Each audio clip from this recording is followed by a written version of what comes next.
One. Okay, this is a major experiment. This is like a total test. I finally got like the thing where you can go live to multiple different platforms. And so I'm trying that out. I typically only go live on Facebook because that's what I'm comfortable with. It's what's the easiest. So I'm trying it out on here too. So hopefully you'll be able to see me on YouTube and soon on TikTok, and then also my Facebook page, not just my profile, and then Instagram too. So it's very exciting. Anyway, I wanted to get on here because I did a live the other day sitting in my closet, and I was talking. I don't know. I was talking about all kinds of things. We'll just say, and I was discussing though, like what happened basically is there was this whole thing about like um talking about leaving, like doing things for yourself, leaving behind doing things for other people, not like in a nice way, but I'm saying like getting your hair done for yourself, not doing it for the approval of others. And then that went into me talking about the reclamation, which I'm going to be running here. We're going to start on Tuesday, actually. So in 2 days, I'm very, very excited about that. But we are going to be talking about like reclaiming all the parts of yourselves. And there was one short that I had cut out. So I did like, I record the whole video and then I like have AI chop it up into pieces and then I post those clips basically, which is super comes in handy because I don't like video editing. It's not my jam. But I was talking about basically like giving yourself permission to be actually yourself and reclaiming all these parts of you that we have buried and left behind and like all different kinds of things. And someone commented, and that's the thing, if you comment on any of my stuff, I read all the comments. I'm not like, you know, so many comments that I can't read them all. So I read them all. I tend to respond to them and different things. But this person was basically commenting like, well, it's good to leave certain parts of yourself behind. It's or that we should leave certain parts buried because it's called impulse control. And I was like, I'm going to do a video on this because I think it's important. I 1000% agree that we should have this thing called impulse control. Like, I think that goes without saying personally. I think impulse control is important. I think that's what sets us apart from all the other animals on the earth, is like we can make conscious decisions of, am I going to do this or not? So that is like definitely a thing, right? We should have impulse control. But that's not what I'm talking about. I'm not talking about like, and I'll just use myself as an example. So I'm not saying like you guys, because I myself have been through a lot of things in my life and certain parts, that I would leave behind, we'll say, and then other parts that I brought with me. And I used to be very much so like I'll give a couple of examples. One is probably more extreme than the other. But I used to be very much like a hothead. Like, if something upset me, I would get really upset. And it wasn't so much that I was out of control, I would say. For me personally, my experience, the most anger, that I would say came out of me at any one point was like when I was previously married.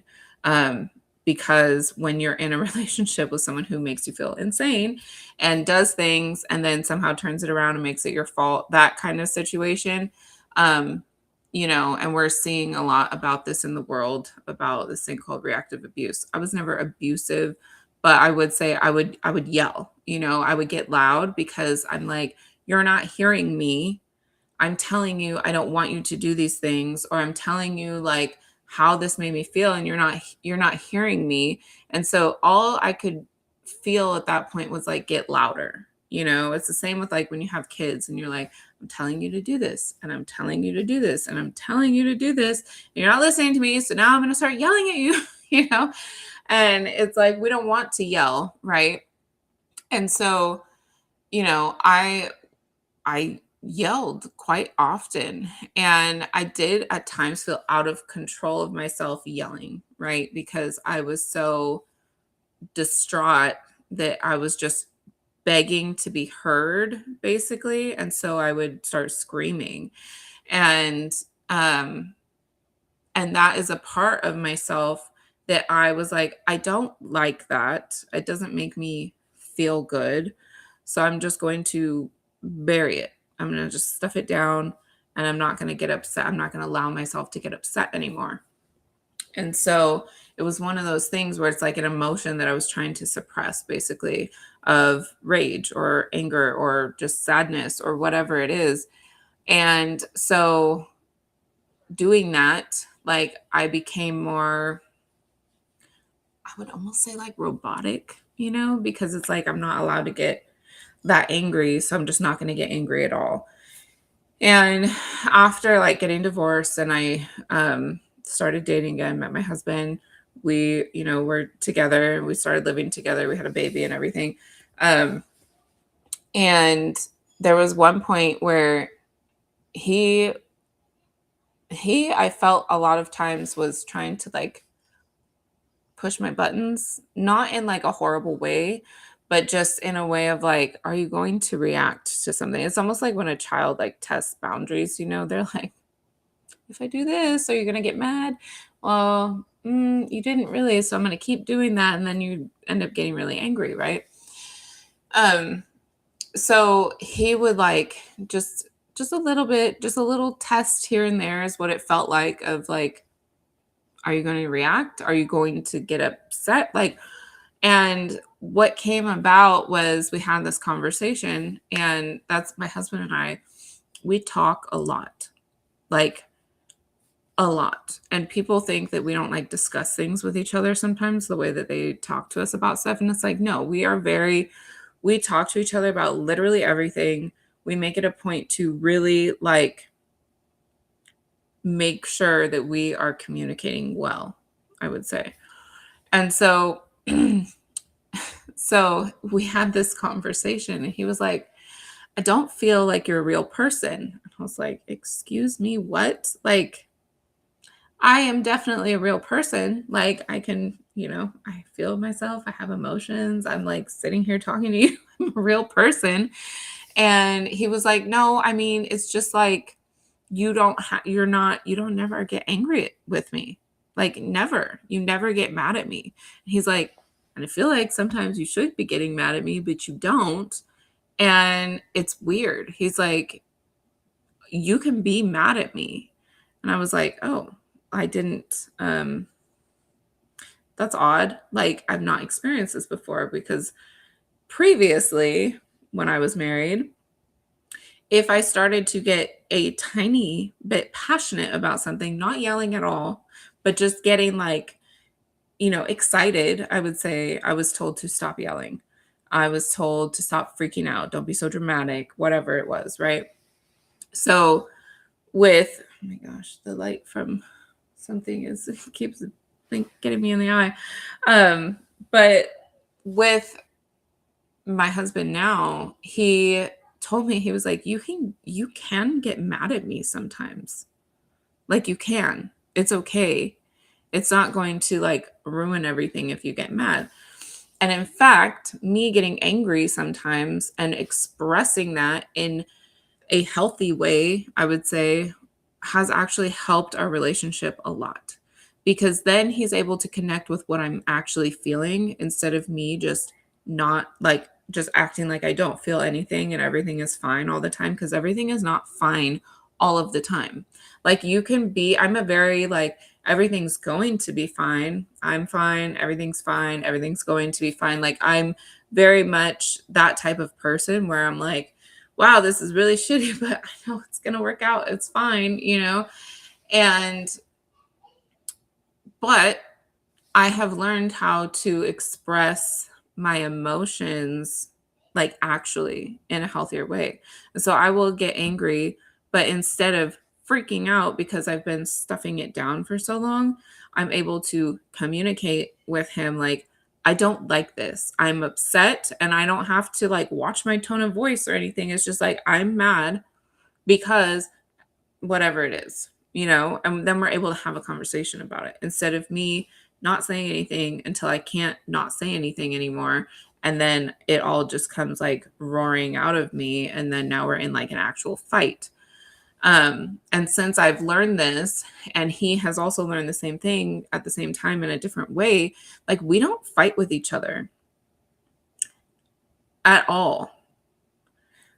And it's not like we're one of those couples that's like, oh, we never disagree about anything. No, we disagree like frequently about a lot of things. All the time, we disagree. And at the same time, we know that we're a team, we're on each other's side, and we are like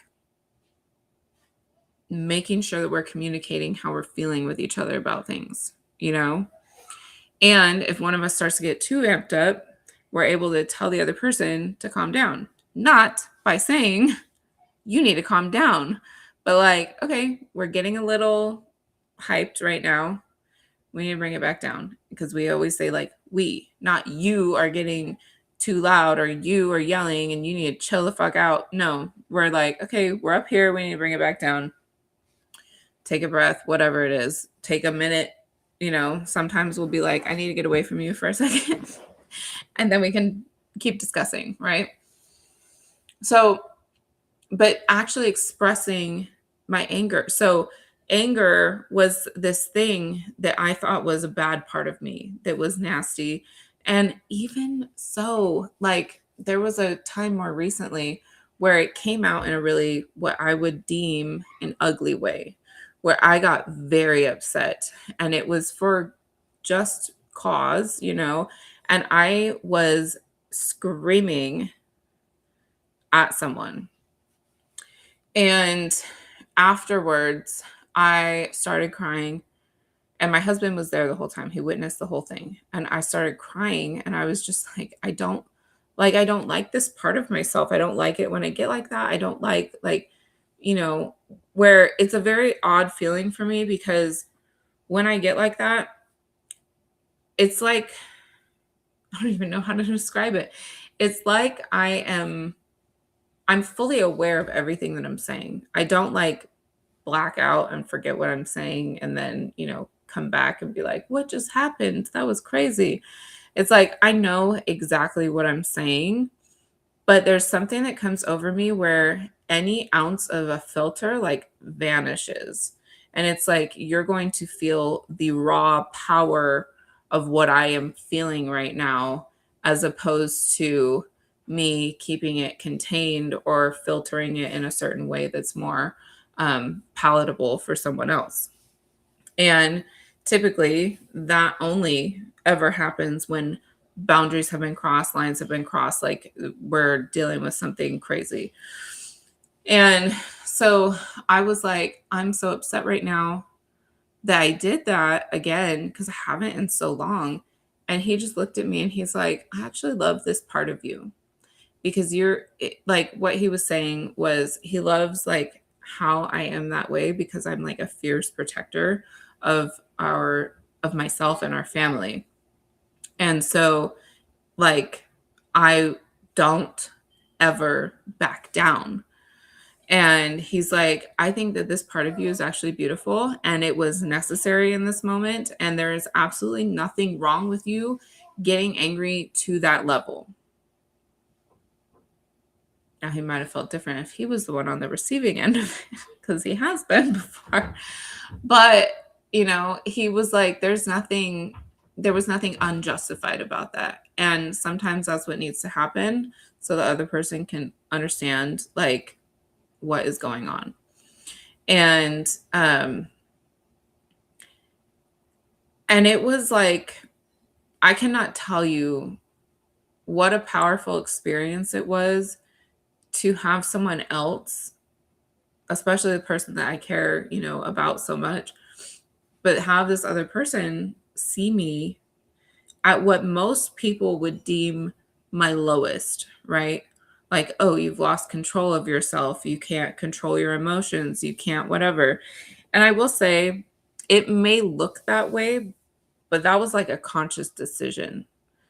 It was like, because at any point I could have been, and I have this thing where I'm debating in my head the whole time. Should I say this? Should I go there? Should I go to this level, or do I need to reel it back in, or do I need to take, calm down, take a break, whatever.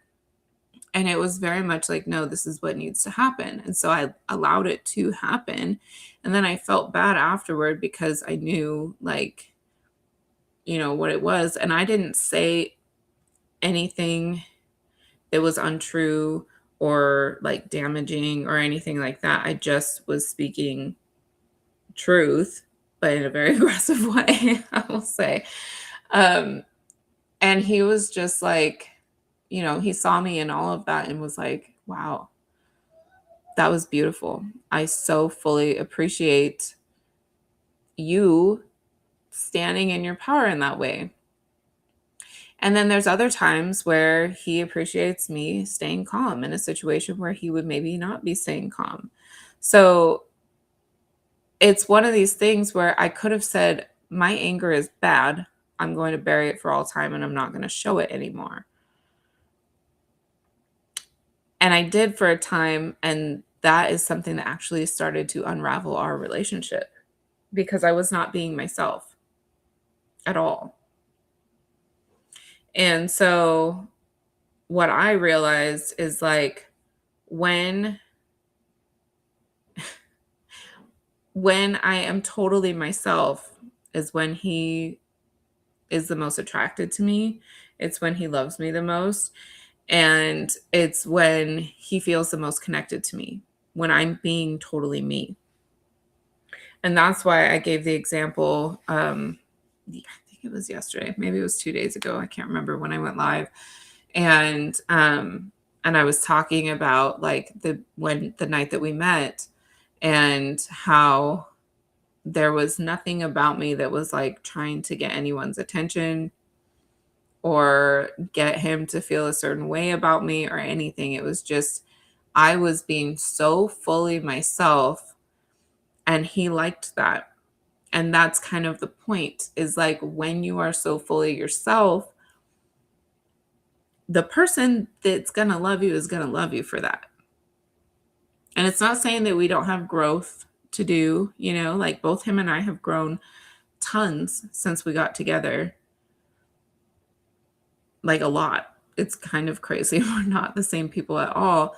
And at the same time, like being totally myself didn't mean like I had to be a perfect, totally like, I don't even know, like fully expressed version of myself. Well, I won't even say that. It's like I didn't have to be this like fully evolved version of myself. I just needed this is what I'm trying to say. I just needed to be the fully expressed me in that moment.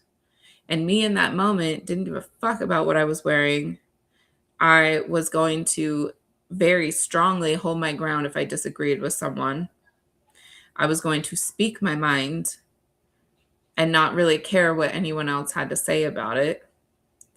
And I was going to dance and I was going to have fun and I was going to do whatever I felt like doing at every moment.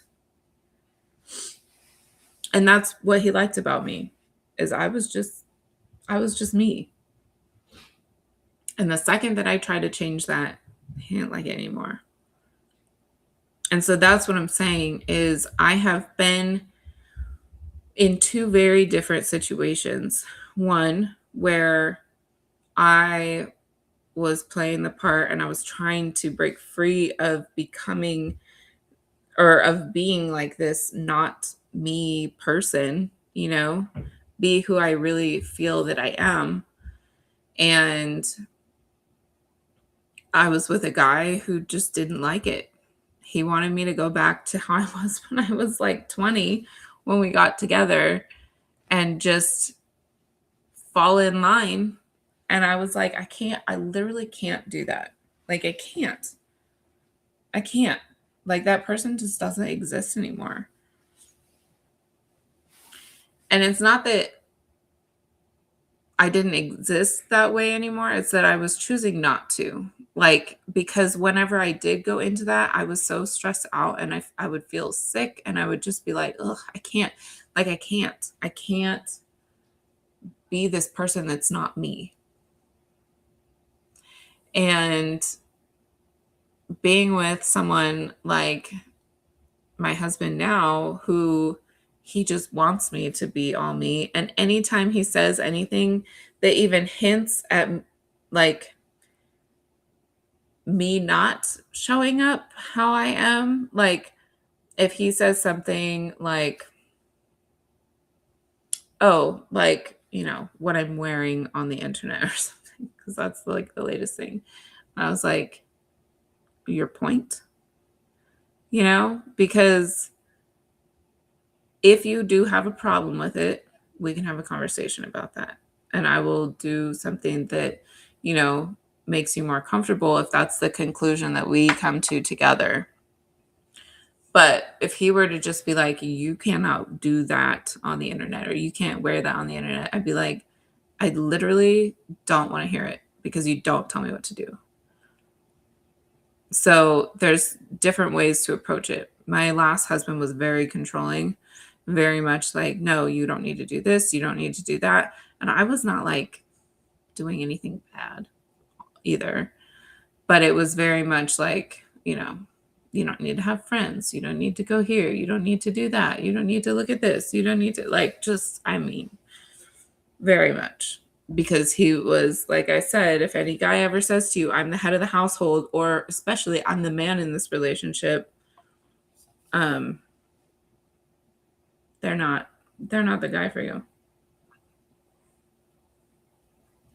Because I will say again, a man that truly loves you, a man who gives a fuck about you, a man who is a decent human being will want you to have a voice. He'll want you to have an opinion, a brain, to be able to do things yourself. I'm not saying he'll make you do things yourself. My husband doesn't make me do things myself, you know. He carries the groceries in, he opens the door, he does, you know, like he does the things. And he knows that I'm totally capable to do that myself. And he never, ever, ever, ever would dare to tell me to shut up about something. Ever. Ever.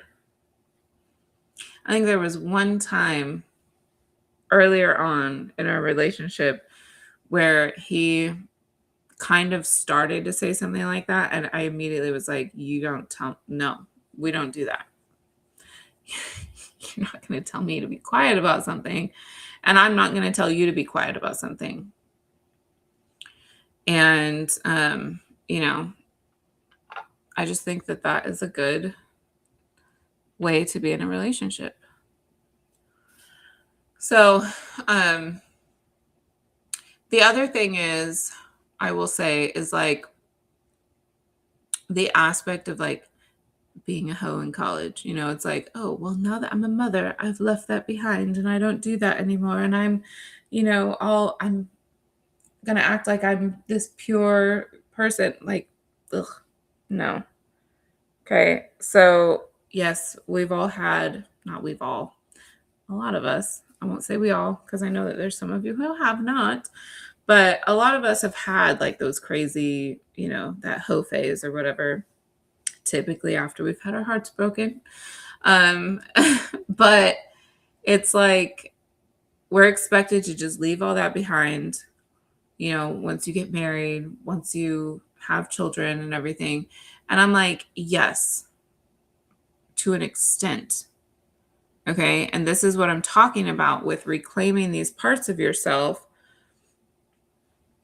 and not just burying them.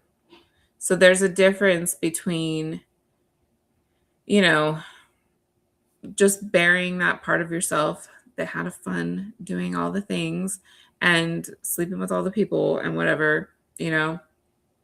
And okay, now I'm going to just bury that deep down because that's no longer the place that I'm in. I'm married now. I can't do that. I have children, I can't do that. And so now you become like you cut yourself off from that fun, like sexually expressive person, right? Like that part of yourself gone. Now we just, leave that behind. I'm not saying bring that back and go out on the town. That is not what I'm saying at all. I am saying, because that would be an impulse control issue. Okay. Like that person's comment, that would be an example of like, yes, you should leave that part of you behind. And that's impulse control. I'm saying bring that part of you back and apply it to the situation that you're in. So I could be like, oh, I have children. And so I don't need to any longer fully express myself sexually because that's just not, that's a little much. I could say, well, I'm married, so I don't have to be, fun and exciting anymore. And a lot of people do this. A lot of people do this. They get with the person and then they just like settle in and go, "Oh, okay, this is it. Like I'm just here. This is what we're doing forever.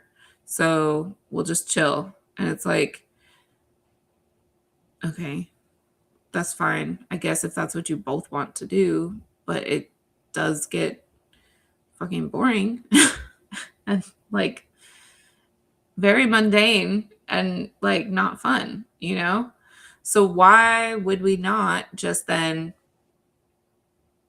bring that piece of ourselves back and apply it to our marriage and go do fun things together and start to be more adventurous in the bedroom and like really like initiate the way that you maybe would have in a different time in your life, like just having more fun, why do we need to drop the fun just because we get married and have babies? So that's what I'm saying.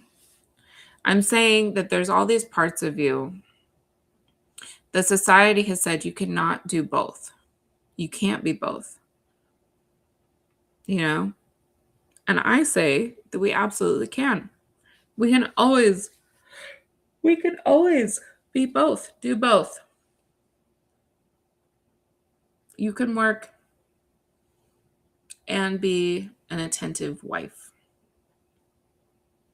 You can be a good wife and be a good mom while simultaneously being a hoe in the bedroom. You can be a good mom and run a business.